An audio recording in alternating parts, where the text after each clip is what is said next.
ಬಾಗಲಕೋಟೆ ನಗರದಲ್ಲಿ ಕಾಂಗ್ರೆಸ್ ಪಕ್ಷದ ವತಿಯಿಂದ ಭರ್ಜರಿ ಬೈಕ್ ರ್ಯಾಲಿ ನಡೆಸಲಾಯಿತು. ಯುವ ಕಾಂಗ್ರೆಸ್ ರಾಜ್ಯಾಧ್ಯಕ್ಷ ಎಚ್.ಎಸ್. ಮಂಜುನಾಥ್ ಗೌಡ ಅವರ ನೇತೃತ್ವದಲ್ಲಿ ಹಾಗೂ ಜಿಲ್ಲಾ ಯುವ ಕಾಂಗ್ರೆಸ್ ಅಧ್ಯಕ್ಷ ಕುಮಾರ್ ಆಲ್ಗೂರ್ ಅವರ ಮುಂದಾಳತ್ವದಲ್ಲಿ ರ್ಯಾಲಿ ಆಯೋಜಿಸಲಾಗಿತ್ತು. ಏಪ್ರಿಲ್ 7ರ ಮಧ್ಯಾಹ್ನ 12 ಗಂಟೆ ಸಂದರ್ಭ ವಿಧಾನ ಪರಿಷತ್ ಸದಸ್ಯ ಬಸನಗೌಡ ಬಾದ್ಲಿ, ಯುವ ಕಾಂಗ್ರೆಸ್ ರಾಜ್ಯ ಪ್ರಧಾನ ಕಾರ್ಯದರ್ಶಿ ವಿನಯ್ ತಿಮ್ಮಾಪುರ್ ಮತ್ತು ರಾಹುಲ್ ಜಾರಕಿಹೊಳಿ ಅವರ ಮಾರ್ಗದರ್ಶನದಲ್ಲಿ ಕಾಂಗ್ರೆಸ್ ಅಭ್ಯರ್ಥಿ ಉಮೇಶ್ ಮೇಟಿ ಅವರ ಪರವಾಗಿ ಬೈಕ್ ರ್ಯಾಲಿ ನಡೆಸಲಾಯಿತು. ಈ ಸಂದರ್ಭದಲ್ಲಿ ಮತಯಾಚನೆ ನಡೆಸಲಾಯಿತು. ನಗರದ ಪ್ರಮುಖ ಬೀದಿಗಳಲ್ಲಿ ಸಾಗಿದ ಬೈಕ್ ರ್ಯಾಲಿಯಲ್ಲಿ ನೂರಾರು ಕಾರ್ಯಕರ್ತರು ಭಾಗವಹಿಸಿ ಘೋಷಣೆಗಳನ್ನು ಕೂಗಿ ಕಾಂಗ್ರೆಸ್ ಪರ ವಾತಾವರಣ ಸೃಷ್ಟಿಸಿದರು. ಈ ಮೂಲಕ ಬಾಗಲಕೋಟೆ ಮತಕ್ಷೇತ್ರದಲ್ಲಿ ಕಾಂಗ್ರೆಸ್ ಪಕ್ಷ ತನ್ನ ಶಕ್ತಿ ಪ್ರದರ್ಶನವನ್ನು ಮಾಡಿತು.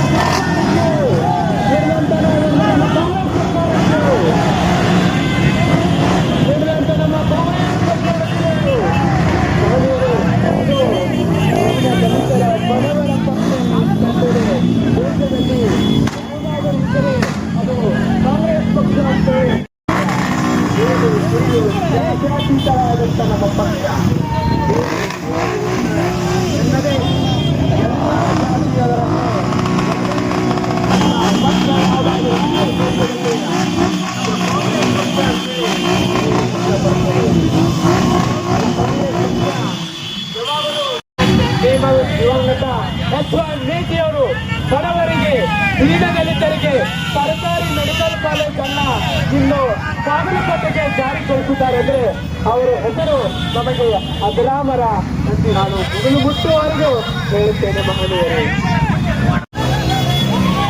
ನನ್ನ ಮೊಬೈಲ್